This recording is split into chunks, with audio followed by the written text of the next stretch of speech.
Anyway, I'm going to press the record as well. So Simone, what a pleasure to see you again. It's our round 2 with you.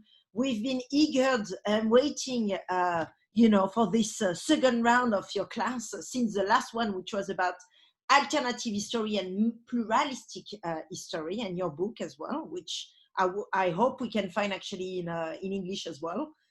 No? Yes? No, not yet. Not yet, but now you know that you have like a big fan base that want to read this book. So hopefully you will make that one happen for us. But anyway, Simone, you are actually from New Jersey, even though you do have a Dutch accent, I noticed. Yes, I grew up in the Netherlands, so. But I wrote in the US. Got you. Yeah. So you published several books before. You also are writing for the Dutch newspaper called NRC. And you have also a novel on a molecular biologist running the New York City Marathon in a burqa. Mm-hmm. And then you have been writing as well a feminist and queer report of the trial against Dutch right-wing politician Geert Wilders, and you mentioned it a bit at your last class. In general, your last book actually is basically critiquing monogamous living and false notion of safety, and that's probably more the topic for your next class, isn't it? About the kind of the representation of families and so forth. And in general, you also curate collaboration between artists, activists, and scholars, and you are regularly appearing on stage as a lecturer, an interviewer, and a performer.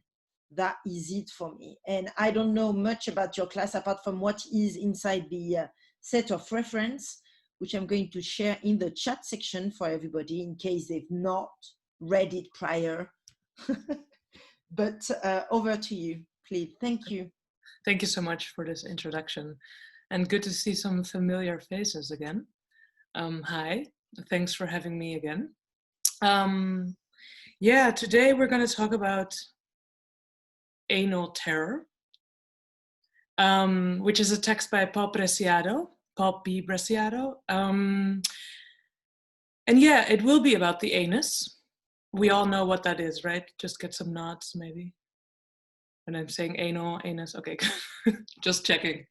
Maybe we can start with a 30 seconds awareness, each for ourselves. It's I can tell you that it's definitely less uncomfortable than when we are in the room together. So this is actually, you're very lucky with this. But yeah, I want to invite us to start with a 20-second awareness, being aware of our own anus in this moment. You can look at each other's faces while we're being aware of it, but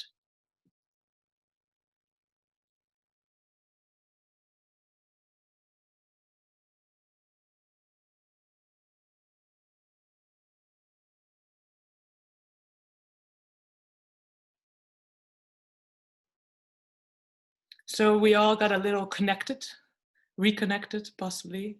Are you good? Just doing this. Okay, great. So we're going to talk about a text by Paul Bresciato called Anal Terror.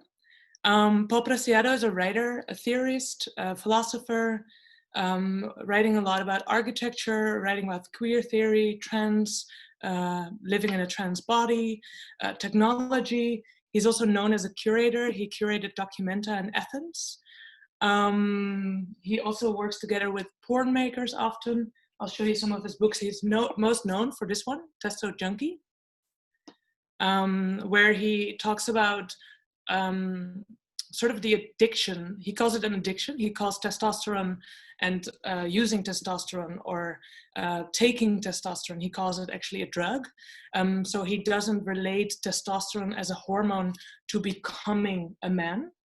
As a trans person, he actually just describes it as another additional something it's an intake or a prosthesis, something extra that you can add to your body. So what he does is actually he decouples the naturalization of the hormone testosterone So he doesn't say it's a masculine hormone, right? Which is often the language that is used when we talk about hormones, that it's completely gendered and essentially gendered, right? It's not just that it's a cultural application where we say like, oh, we have identified a certain hormone or we have identified a certain behavior as a gender, but instead it says, no, it is masculine.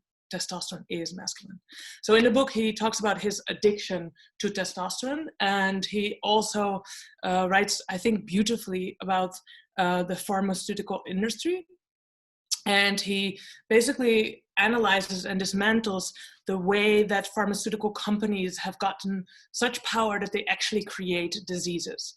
In the sense that he talks about, for example, HIV becoming almost only a recognized disease the moment that there is a vaccine, not a vaccine, sorry, that's too hopeful, that there is medication and drugs that can be sold.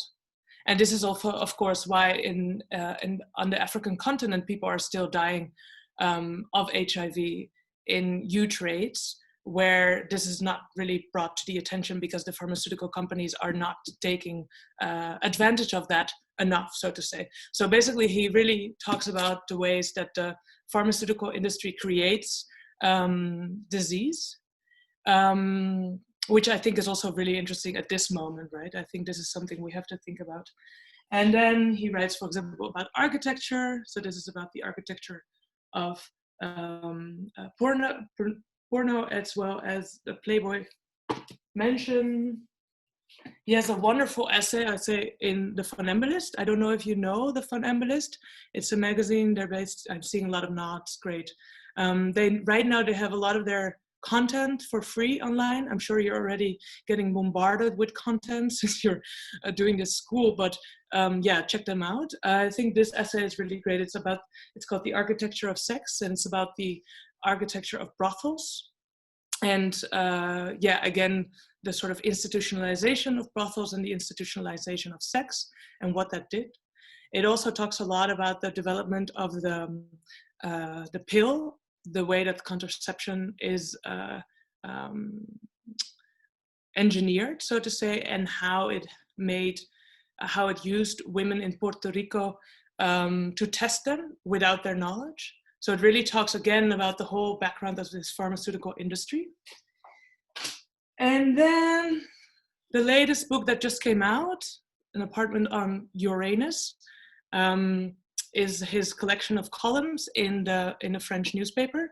So he's a Spanish writer, but he also writes in French. And Uranus is what we're going to be talking about today. Okay? I will first give you a bit of an introduction to Anal Terror, the text. It was written in 2013, and it was published in Spanish, Terror Anal. I have not read this text because I don't speak Spanish. I have an English translation that I shared with you. The English translation is only partial, and it was translated from Italian by Arnisa Zeko, but we will get to the text, because my proposal is that I will first share some of the basics of this text with you, assuming that you haven't all read it yet. And then we can go maybe into, if it's possible, together on this Zoom, a bit more of a collective reading so that we can go through the actual text since it's quite short. Okay? And I will also share with you in this short introduction before we go to the text why I have an affinity with this text. Because I do acknowledge that I might have to lure you in a little bit or attract you a little bit to this topic of anal and the anus. You might not be already on top of it, you might not be already interested, but I hope that I can provide why I think it's interesting to think about the anus. Okay? So first of all, Paul Preciado describes the anus as collective, because we all have one. That's one to start with.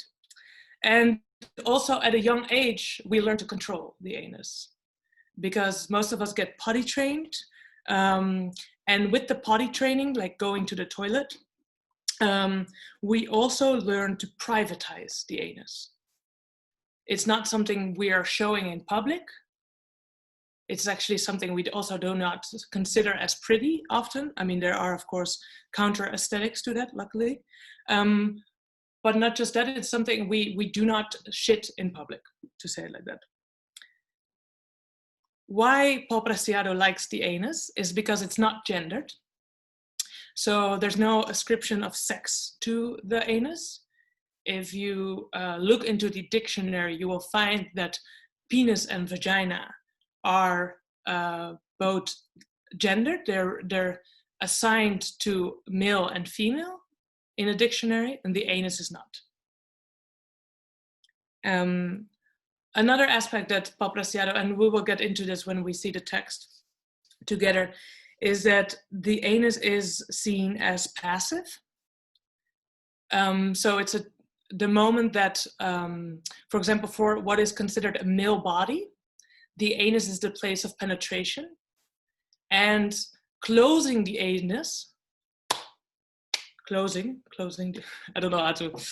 the anus is a way of defeminization, right? So there's a femininity to the vulnerability of the anus and the openness of the anus and the potential of being penetrated. And of course, also in male gay language, there can be the idea of bottoming and topping, where allowing, I mean, this is very in a binary description, of course, where receiving penetration in the anus is supposedly the bottoming or the passive act, right? So Paul Preciado talks about how the closing of the anus, going back again to this privatization of the anus, relates to wanting to close ourselves off from passivity or from the passive role in life and negating passivity. Preciado also proposes that the anus is at the back and the bottom of human bodies. So centralizing the anus is a form of decentralization. It's not a new center. It's not at the core. It's not the first thing you see. It's actually drawing attention to something that is not central. So that is a bit off the center, if that makes sense. And again, like I already said, maybe in relationship to passivity is that Preciado experience an interest in the anus because it is vulnerable. It's a vulnerable place, like it literally physically is vulnerable, but also because we learn to close it, it becomes conceptually and culturally vulnerable. And this is actually the reason that the text I think is so interesting, is that he uses the anus. I've never said anus so many times in such a short time. He uses the anus to as a response to living in a world full of devastation and destruction. And he actually says, like, the anus, this is why he calls it anal terror. The anus could be a revolutionary tool or a revolutionary method. So instead of dancing while the revolution is happening, if I can dance, I don't want to be part of your revolution. If I can be with the anus, I don't want to be part of your revolution, something like that. And he considers it because it is a place of vulnerability, he considers it a response to devastation and violence. I think we will get more of that in the text. He also considers the anus an anti-capitalist because the anus doesn't produce anything. It's not a reproductive organ. So it is not defined by its reproductive qualities. Going again to the dictionary, if you look at penis and vagina, they are not only gendered, they are also described by their purpose. So by their qualities in terms of reproduction, what their potentials are as a reproductive organ, right? The anus is not. It's not reproductive. It only produces shit, garbage. And this is why he centralizes it. Appreciating the anus might mean that you can appreciate shit. Now, in a world where we continuously are taught to value, for example, money or monetary value, you could say that the anal terror text is a way to think about what we value and what we foreground, and also thinking about it in terms of revolution, or thinking about tools that we consider revolutionary. We often privilege violence. We often privilege those activities that could be classified as masculine, death, destruction. And funnily enough, about the anus, it's that it's not pretty, right? It's not neat. It's not, when we're thinking about a revolutionary tool, for example, oh, let's talk about it, or like nonviolent activism sometimes has a portrayal of neatness or respectability. The anus is not respectable. It's not neat. It's not quiet. It also has, in a way, a violence to it, in a sense that it produces shit. But with that, it is actually vulnerable. Does that make sense so far? Seeing even, thanks. And I think it will be. I think it will be fun to look at the text a little bit. Also, because my experience with this text has always been collective readings. To read together. I think also Preciado's style of writing really asks for this sort of reading. It's always very active kind of writing. This translation was not done by a professional translator, by the way. So sometimes it has like this little, which I think it also kind of fits his writing. And I think it's also interesting that I've been sort of living with this text for almost not so long, for 2 years or something. And each collective reading that I've done, I can still remember, because in each collective reading, there's this sort of interesting awareness of your own anus and maybe even other people's anuses, which makes me actually remember all these collective readings, which is, this is not me proposing that you should use this as a memory game or something like that, but it is something. Maybe this is me going into why I have an affinity to this text, because I remember first reading it and realizing how little I had thought about the anus. And I'm not speaking about a sexual context in bed or outside of bed, but actually thinking about the anus, or daring to foreground the anus as a tool for thinking, or even mentioning the anus so many times in activist spaces had never felt accessible to me. So when I've read this text, it made me realize that, and I'm not, I'm not even that interested in being uncomfortable in a space, and therefore I'm like, oh, I'm shocked now, while we were all together thinking about our anus. But it was more that on a conceptual level, this didn't enter the room. So having a bit of a background in feminist theory and feminist activism, I would notice that there is a lot of awareness of the body, right? There's both an awareness of the policing of the body and needing to refuse or resist that. But there's also a lot of focus on embodied knowledge and not privileging written text over oral stories, for example. Seeing the body as an actual porthole of understanding the world. Seeing one's embodied knowledges as an actual knowledge. But within all this discourse about embodied knowledge, and within all this activism that talks about policing bodies, I didn't really encounter the anus. And this is why I was so surprised with Paul Preciado's text. And I think that one explanation could be that we also will encounter in the text is that Preciado talks about the childhood. And it's something that I already mentioned, right? With this privatization of the anus, the moment that we get potty trained is so young in life. So like learning to hide or privatize or control the anus is happening so young in life that maybe it doesn't come up later in feminism or in feminist discourse so much because it's already done. And it's so well done that it's not something that even comes up anymore. So bringing the anus into the room, I think, is a good idea. And indeed also realizing how well, I mean, of course there are exceptions and I do not want to exclude anybody on that level at all. But generally speaking, and this is always dangerous, we are very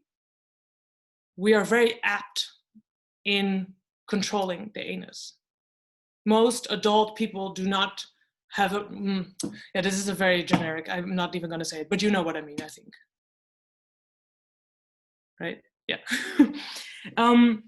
Another reason why I really enjoy the anus as a word, as a tool of thinking is because, well, Nelly already mentioned that I wrote a novel about a molecular biologist.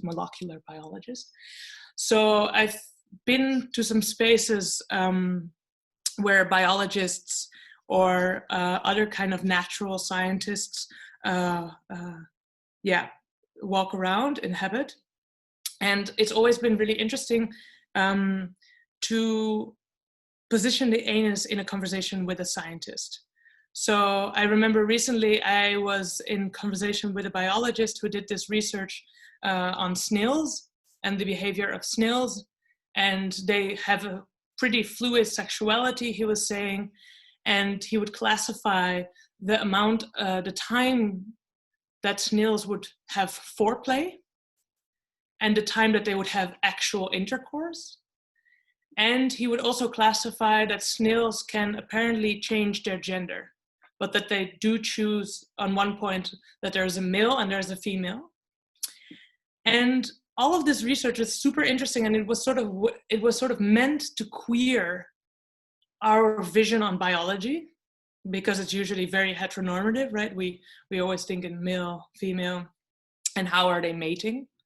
But to me, the research was still lacking the fact that the problem for me in this research was that it was still aimed at the sexual organs that we could supposedly call male and female. And this is why I also described to you the fact that he was making a difference between foreplay and actual intercourse. So here you have this emancipatory, it's meant as an emancipatory statement that, oh, you know, snails have such long foreplay, maybe we could get an example, we just should take an example from that. They have foreplay just as long as they have intercourse or something. There was an argument like that. But then, like, thinking from a queer perspective, you could also say, well, what is even the difference between foreplay and actual intercourse? Because if reproduction is not the goal of your sex, what are we even talking about? So here we are in biology, still completely talking about how intercourse is defined is because there is a reproductive act happening. And in this conversation, now I'm getting on about this biologist, but in this conversation, I just said, well, why did you even look at their sexual genitals or their reproductive organs, right? Why didn't you look at the anus? And the biologist just said, he was just like, we never think about the anus.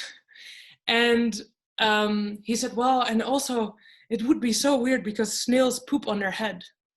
Like apparently their anus is on their head.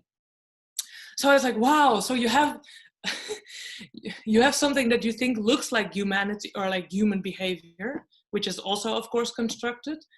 So you look at this idea of intercourse, but this wonderful pooping on the head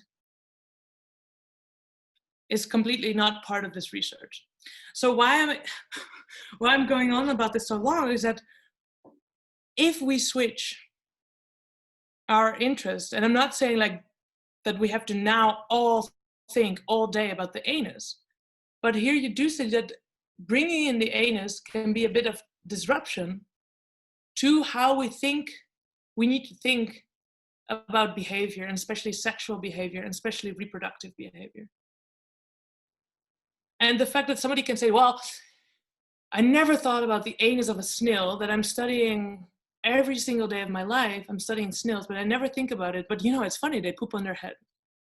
And then of course you could also ask, well, is it still a head? Maybe our butt is our head. Okay. Anyway, this is why I really like this text.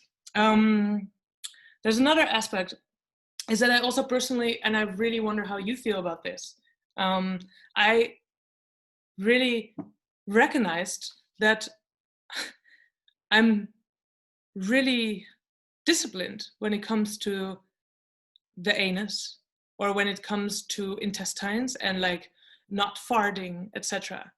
And when I realized this, I was like, oh shit. And then I started looking online, and this is actually something that they say, especially about bodies that are female identified, is that this causes actually great problems like stomach pains, etc. Now I'm going to share my screen with you. Don't worry, nothing weird is going to pop up. Because I just found yesterday, let's see, share a screen. There we go. Yeah. Are you seeing my screen? Yeah, great. Just gonna put this here.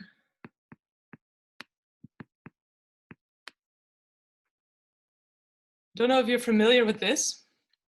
Let's explain yourselves. This is an Instagram account. I would really recommend following it, where they basically take heterosexual behavior, which you can find all over the internet, which you can find all over everywhere, and they make fun of it. It's quite funny. Anyway, and they talk about this, for example. So like this, they would see as a heterosexual behavior is this idea of girls being stuck with their boyfriend and not daring to poop. I just thought I should share this with you.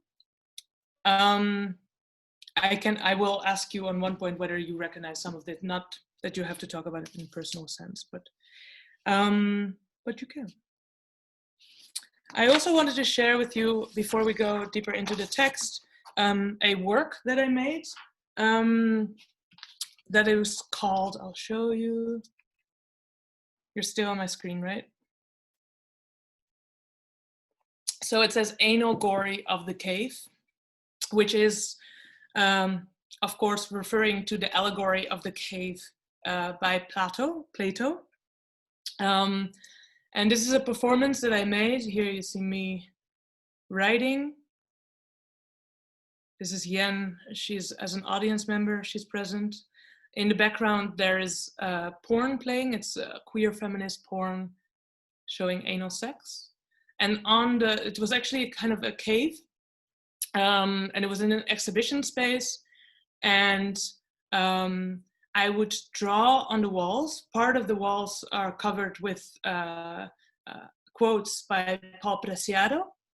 And then I would, like, during this exhibition, I would think from the anus and I would write down some thoughts. And I was kind of in this cave, continuously, frantically thinking and writing. Because as we will see, part of also Preciado's text is about writing and the way that he relates the controlling of the body. As you probably got from my introduction on all of his books or some of his books, he's thinking a lot about the body and how it's disciplined and how it's controlled and how we get institutionalized with our bodies and with our behavior. And talking about the disciplining of the child relating to the start of a child beginning to write and read. So he talks a lot about writing, relating, the book relating. So he says that adulthood is the age of the book and the closed anus. He even talks about it in the sense that historically the construct of the child, so childhood being a thing, childhood being something completely separated from being an adult, also of course coming with some rights, protecting children, for example, from work, that historically this relates to the history of the development of the press and the book. So he literally sort of juxtaposes the construct of the child and childhood with the age of the book. And again, this ties in, I hope that's clear, with the disciplining. And with this moment of disciplining also the anus. So I would write on these walls, and of course the allegory of the cave by Plato. I don't know if you know or remember, but it doesn't really matter. What Plato talks about is that we need rationality to understand the world. I'm being very short here now, but otherwise we are illusionary about our understanding of the world. So we need rationality and we need education. That's part of what Plato conveys. And that's why I made the allegory of the cave, to, instead of having this sort of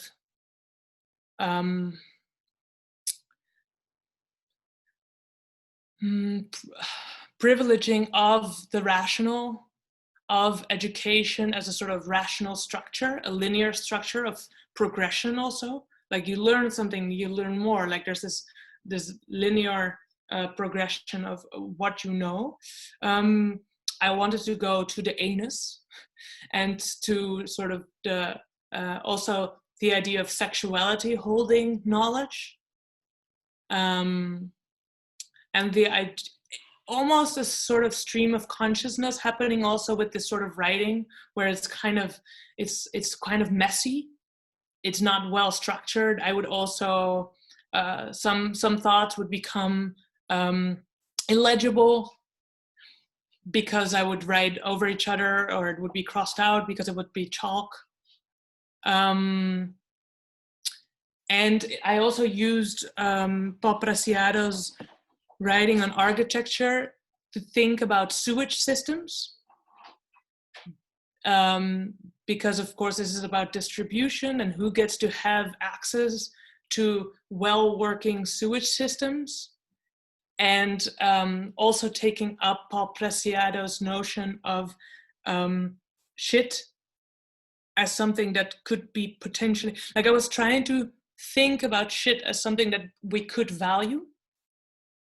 So instead of having this emancipatory thought of needing to cover sewage systems in places where there are now open sewage systems, what if, and this is of course, this is a tricky thought, right? But like, what if we would see the garbage and shit that's there as a form of wealth? So what would we do if we would say that it is, that we are in that sense rich because we are producing shit? So it's sort of this circling thought around trying to devaluate that which we in society, which is broadly speaking, seem to value, especially within capitalist society, and saying that we need to produce certain things that need to have a certain value, and take that out and sort of go to that which doesn't seem valuable at all. And again, this is not a theory in the sense of like, oh, you know, like this is argument A going to argument B and with a conclusion, because it's way too precarious for that. It's also, it doesn't make sense always. So it's this attempt of trying to go there. Okay, I'll just leave this up here.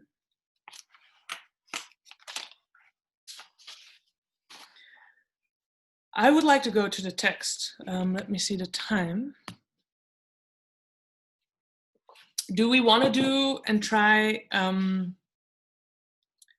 a bit of collective reading? I know it's going to be weird and difficult in Zoom, but we could have maybe some volunteers would like to read a few quotes. Would that be an idea, or would that be ridiculous to you? Do I have some volunteers? That would be maybe the best question to ask. Should I go into the chat? Okay, I have Antoine, who's in. Liam, sorry if I say it wrong.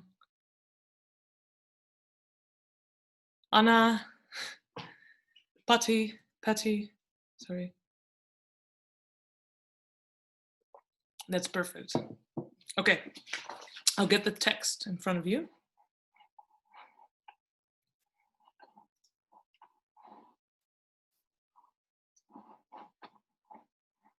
Fotis, also in. Okay, let me see if I can manage this. So you're seeing the text right now, right? Yep, perfect. So I'm gonna go through it a little bit.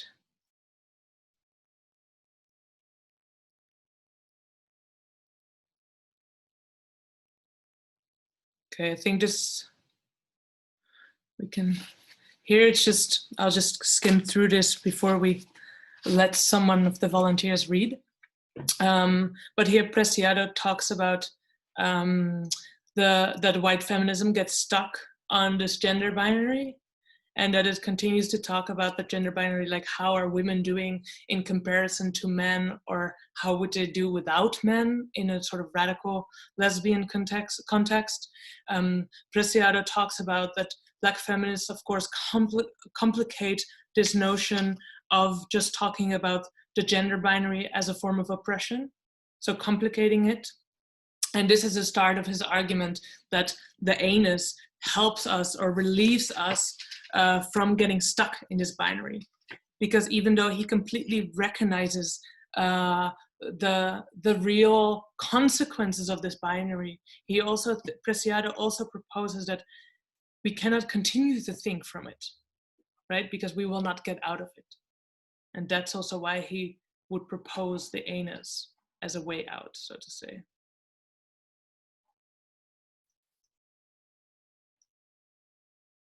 Let's see, just gonna.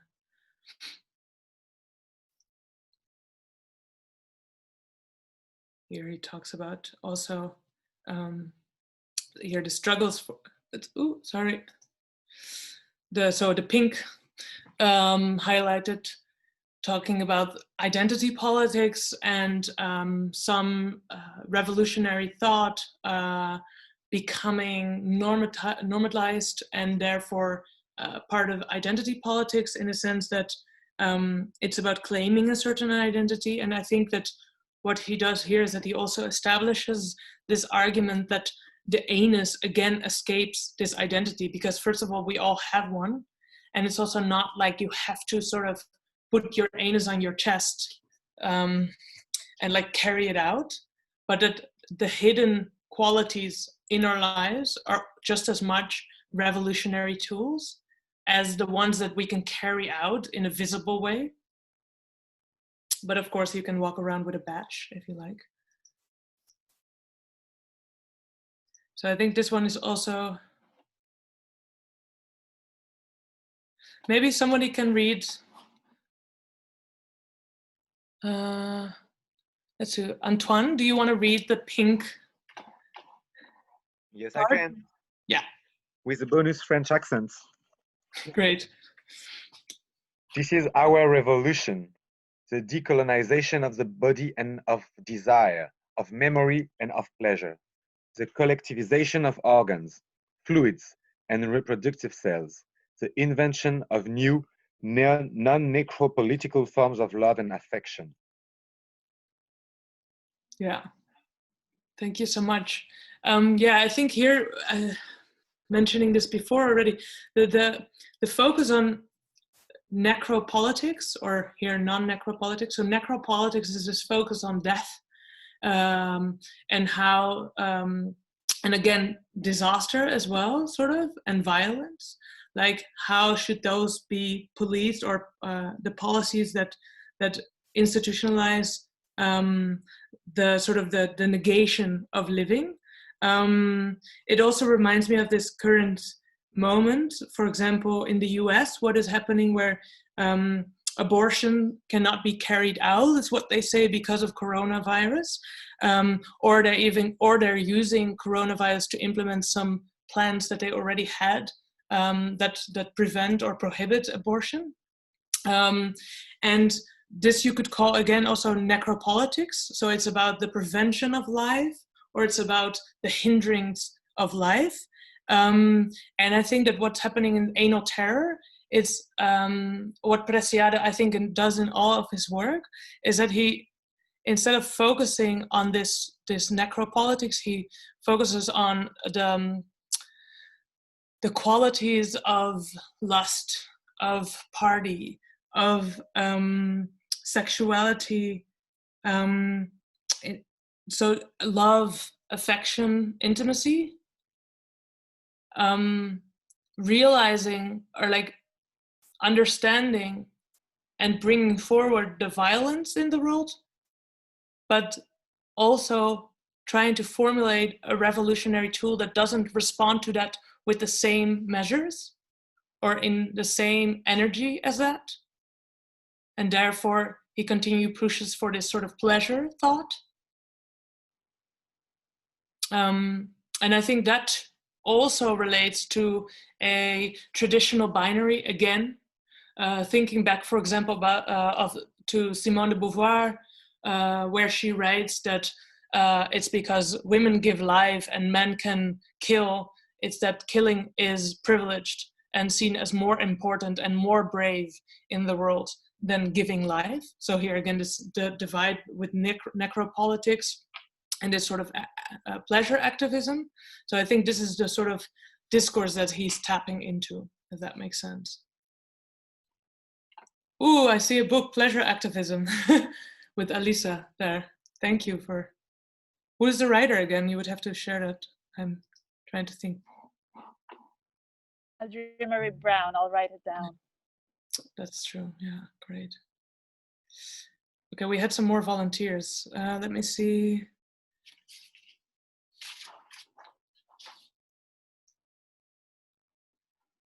If this... Simone, just so you know, it's 2:45 already. Ah, so perfect. Some time for questions and so forth. You might want to, I don't know, select. Yes, yes. Well, I want to give one volunteer, since it's so brave to volunteer, a moment of reading. Let me see if there's something that you should... Yeah, we should go to this. Sorry, my mouse is really difficult. Yes. I just wanted to take you to the chapter on childhood, since we talked a little bit about this and the disciplining of the child. And here he talks about, again, in relationship to Simone de Beauvoir, that one is not born a child.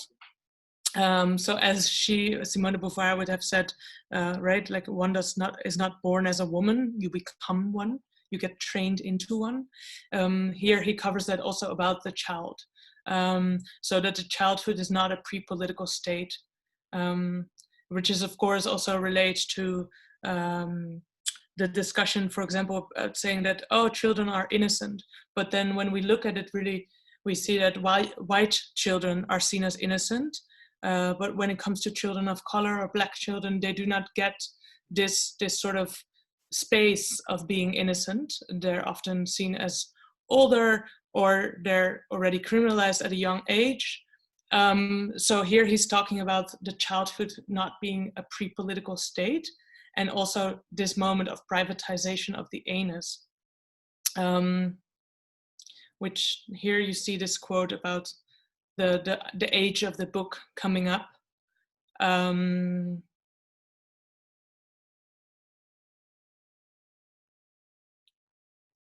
just gonna see if I find a nice quote to read. Oh yeah, here's also talking about how education and genderization go hand in hand. So once you go to school, you're also being taught to be a boy or to be a girl, so to say. And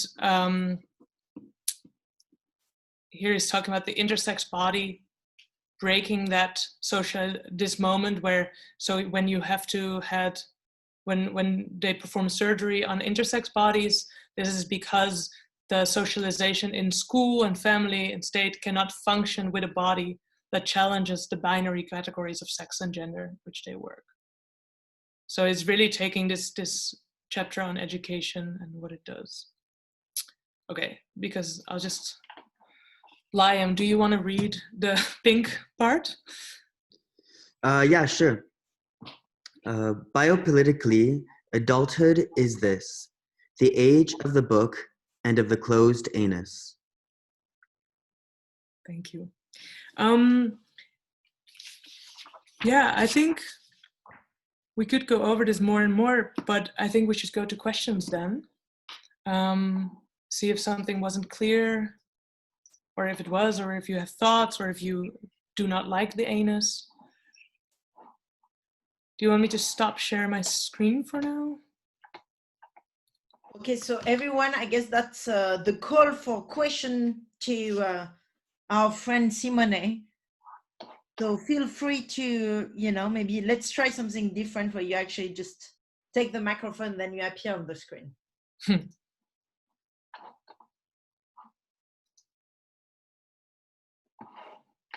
Well, that doesn't seem to be working at all. Basically, I have questions, but I'm always the first one to ask, so I'd love to leave the room for somebody else. Okay, fine, go ahead, because usually you launch everybody else. You go, Antoine. Okay, it makes me think of the relationship with the relationship with the anus is the same with the relationship with waste.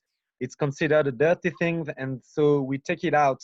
And waste is also human waste. So the people, the scavengers, are like silenced and should not be seen and talked about in the city. But they are super important part of both the society and they play a vital part in Brazil, for instance.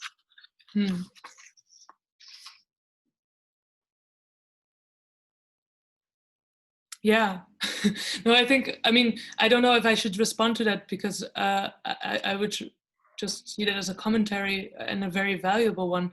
And I think that this is also why I showed you a bit of the anogory of the cave, where thinking about the sewage system isn't just thinking about the sewage system as an architecture, but is thinking about which bodies are considered disposable and which are not, and which are seen as waste and which are placed outside of the city, for example.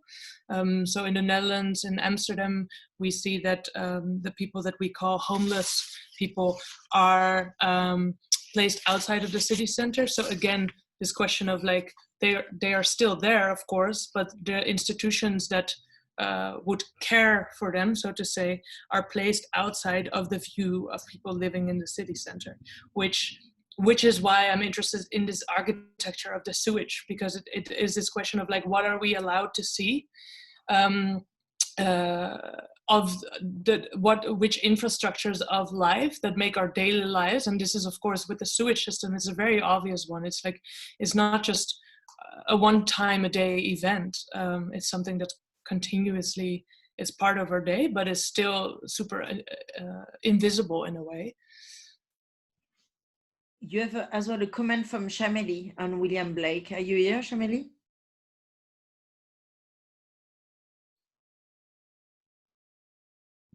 Yeah, I mean, it was just a comment because I was reading William Blake's poetry recently, and I feel like in a lot of his images associated with his poetry as well, like the white child is seen as being like the thing of innocence that people should like respect and highly value, but when it's a black child or a child of color, it's always like, you're a dirty child, like you need to look up to the white child to learn how to be clean and innocent, which was, yeah, it's just really highly problematic. But I think it's something that in his work that isn't really talked about often, like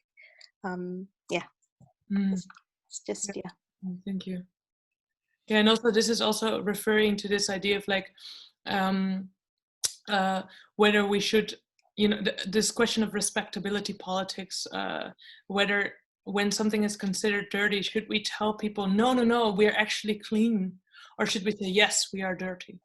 Or is there something outside of this binary, right? That's this. I think this is what the work of Preciado actually, in the circling way that he's thinking, tries to attempt in a way, is to not get stuck in these binary of defending yourself or letting yourself be defined, but also not negating the definition that is placed upon you and negating the social construction that happens in any kind of meaning and in any conversation that we can have. Yeah. Gaspar, are you here? And Alice, you've been talking about the necropolitics. Do you want to ask your question? No, I was just not sure where it came from first, but now it makes sense that it's from Mbembe. We were just talking on the chat. But maybe just repeat the question for everybody, because I'm watching at the chat, but maybe not everyone know what your question is. I was wondering, because the necropolitics showed up in the text, and I was wondering who was first or most famously using this term, and maybe Simone can also have a thread on that. No, if you want, do you know Akhil Mbembe's work well? Not really well, yeah. I wouldn't feel adequate on commenting on it either, but okay. Yeah, I have a look on it, because yeah, it's on my reading list. Elena, where are you? Have you been asking for a comment? Elena is here? No. Elena, anyone? Oh my God, this moment of loneliness are you experiencing? I also see somebody, I see Antoine writing, maybe somebody else. Alice was talking about MB. We have someone who made a reference to, I've seen. Oh, sorry. You were asking a question? Yeah, maybe I can ask some question about these alternatives that Preciado puts on the Countersexual Manifesto, about these new forms of think about these non-binarities. And this perspective of the phallus, that's the, it seems that the anus is the opposite. I don't know if I can put in this way, because the phallus is that's part of these productive machines, and anus is, like you said, this not produce anything, and you can use for this this constructive exercise. So what do you think we can, I'm just wondering how to put in real life, how we can think in anus to this constructive how we live. Sorry about my English. No, that's completely good. Yeah, I have two short suggestions, and then I will share an exercise maybe with you, unless that comes from this Countersexual Manifesto. I think the first suggestion is the one that I already mentioned in conversation with the biologist. And of course, you have to transfer this to your own context, right? This is hard for me to know exactly. The moment that a certain naturalization happens, actually, I think of any part of the body or any way that we talk about pathology, for example, the way that we now have the I was going to say BDSM, but it's not BDSM, but the book of psychology, right? Where all the definitions are in, and the categorizations of behavior. We tend towards the naturalization of the body and think that the body is a natural cause of our behavior. So like letting go of the social construct, right? And I think this, for me, the anus then becomes helpful because you're still talking about the body, so you can satisfy the person saying that it's all naturally determined, right? And I'm making a little bit of a ridiculous argument about the people that talk.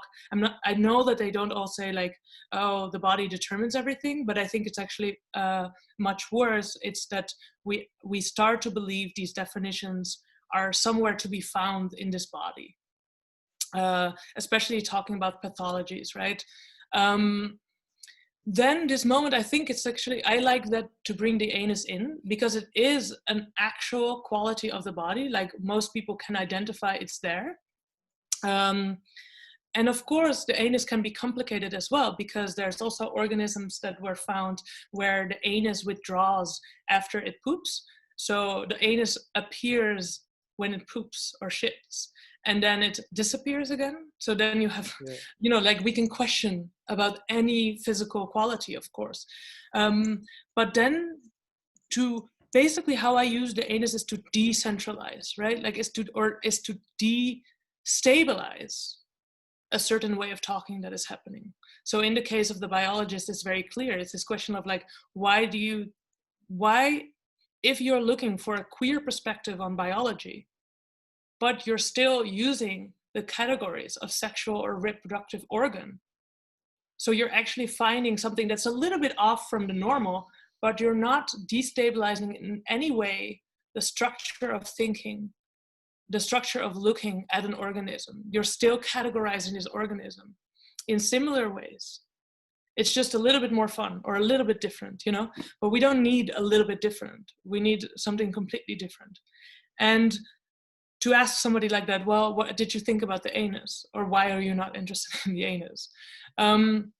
Another aspect would be on a more personal level, would be like to see the anus as a sort of meditation, or like something that you can lean back into, where at any moment, since the anus is so privatized, I like to, for example, in uncomfortable situations or in situations where you do not feel secure, bringing in a certain thought, or for example, bringing in being the killjoy, to quote Sara Ahmed, where you bring in that thought or that question that is going to be annoying.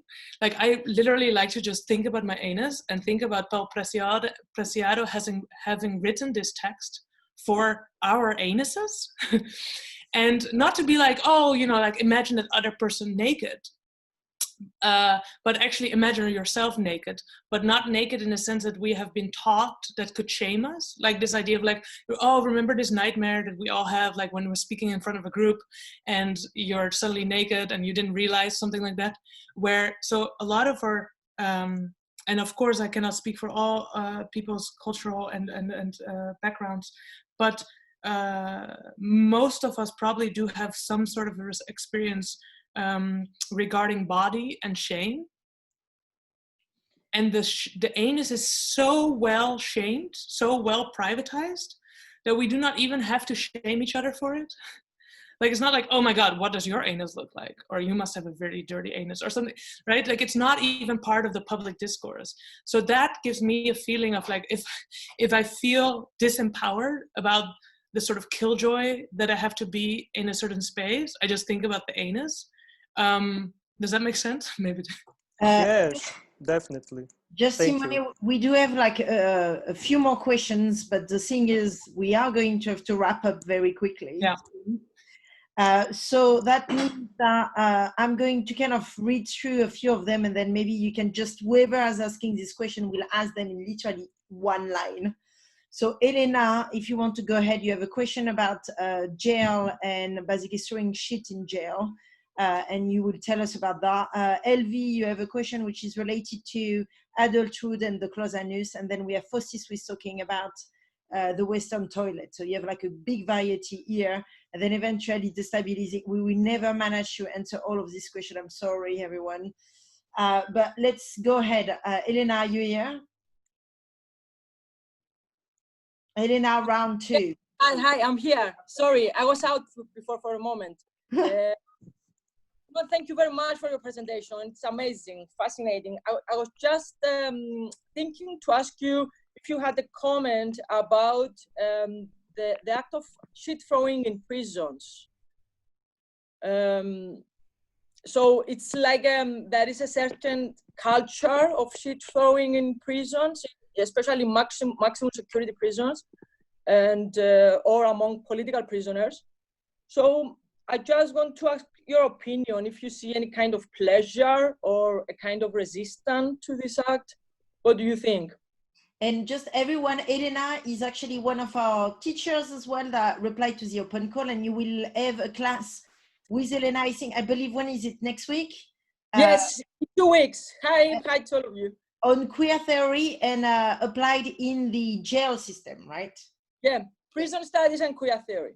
Exactly. So go ahead, please, Simone. Yeah, so I was just planning to ask Simone if he had something to say about that, like a kind of comment. Because I see, I understand her like approach very fascinating. So it's like, do you have something to say about that act?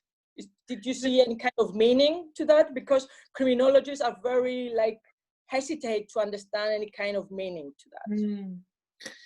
Do you mind if I think about that? Yeah, no, it's okay. It's just a question. And I will come to your class, and then I can maybe, because I think it's fascinating. Yeah, thank you so much for that. Thank you too. Yeah. Thank you. And then we have an LV question, which is related to adulthood. LV, in 2 lines, can you do that? No? LV?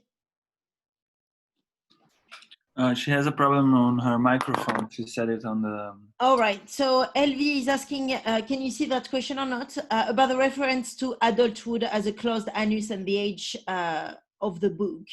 Does that mean that Preciado sees writing text as a similar conditioning disciplining, just as the closing of the anus is? And then how does Preciado relate to this being an author? Yeah, I think that's a great question. I think that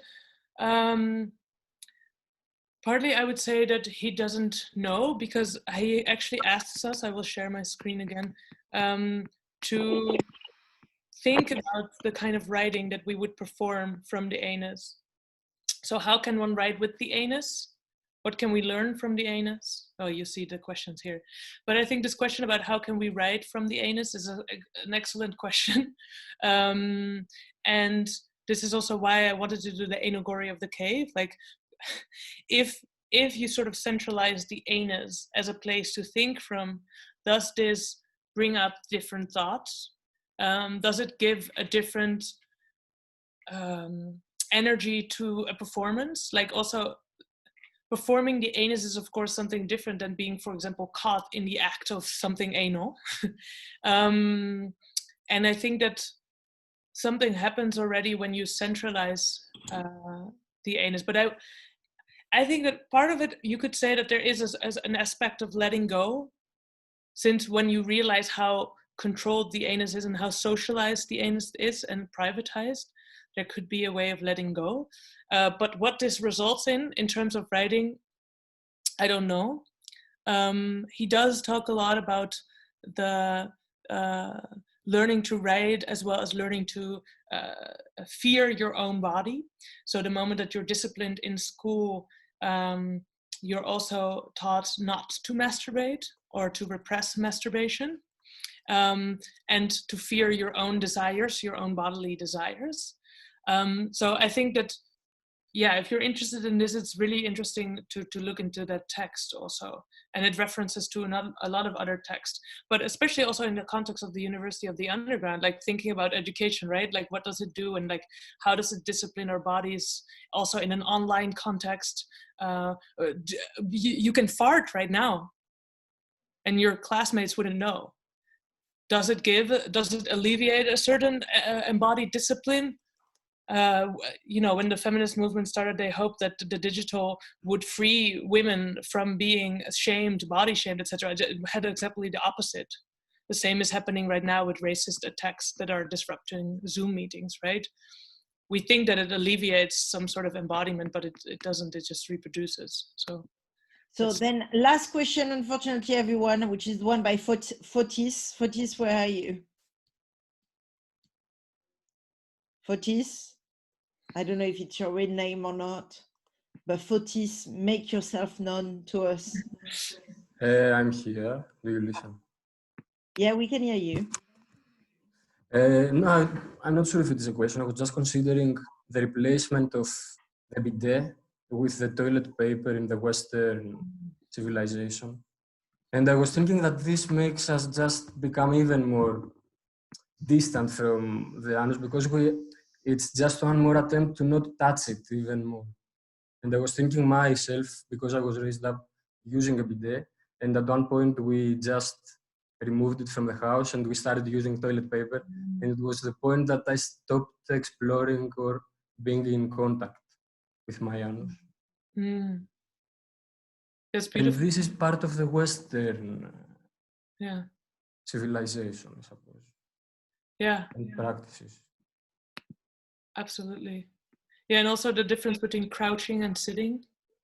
I've also noticed in scientific spaces, which are considered international spaces, that there would be signs in the toilet, like crossing out, like prohibited crouching on the seat of the toilet, like expecting that people would crouch on the seat of the toilet and like prohibiting that. So yeah, toilet culture is another really interesting question. Then you have a comment by Anna. I don't know, Anna, if your microphone is working. Anna, are you here? Yeah, I'm here. And I guess that will just kind of like relate to Elena's class, which is coming up soon. But you know, go ahead, tell us. Sorry. Yeah. Okay, so we had this like story in our politics that in 2012 our government has changed actually because anus, because the cases of torturing prisoners, like raping them, it became publicly known and people had a big protest against it, which is logical and like it should be like that. But the strange thing is that before that, a lot of people talked about raping of women prisoners as well, but no one gave a shit about it. But when it came to like men's anus, because it's, I think it's connected to like heteronormative culture and homophobic culture and so on and so on. Like men's anus seem to be more sacralized, more important, and that caused the very like dramatically different feedback from society to the governments to this practice. Thank you for that, Yeah. Anna. Thank you for sharing with us. Do you have any point that you would like to make? Maybe some other point of reference? Simone? No, I mean, yeah, thank you so much for sharing that. And I think it immediately draws to this idea of the anus being a feminization. So it has to be avoided at all times, right? It's the worst thing that could happen to you. I mean, it is probably one of the worst things, right? I'm not talking about the reality of it, but the symbolic quality of it is that you are basically feminized the moment that it happens to you. So if you want to keep man, you have to prevent that happening. While a raped woman actually becomes more of a woman. Like this is the weird symbolical quality that goes with it. But thank you so much for sharing that, yeah. Okay, so with that in mind, Simone, thank you so much for your time. Thank you for sharing your knowledge with us again in round 2. And we're having a round 3 coming up on queer grief. And that will be next week, correct? I'm just obviously completely lost at this point. Everybody, please also, we have Rose McGowan at 8 p.m. this evening. She did ask that you read her book. Don't ask me. Some of our board members are very sensitive. So if some of you can somewhat organize to, one maybe start the book, one is in the middle of the audiobook and the other one is at the end, then maybe you can all come up with a set of questions for her. Try and keep it away from the headlines. I mean, obviously, Rose McGowan is known for having put Weinstein in prison. She's known for the Me Too movement, but I don't think she really wants to talk about it. So she shared a video that, let me send it to all of you as well. We've not managed to, she sent it to me on a private link, so that has been a bit difficult. I'm just going to share it with you on my screen now. For those of you that have not seen it, she said that she wanted to discuss it with you. It's a preview of our last album. So I'm going to, I don't know how I do this. Like, so I now need to share my screen, isn't it? Simone, is that, I need to stop that recording too. Okay, this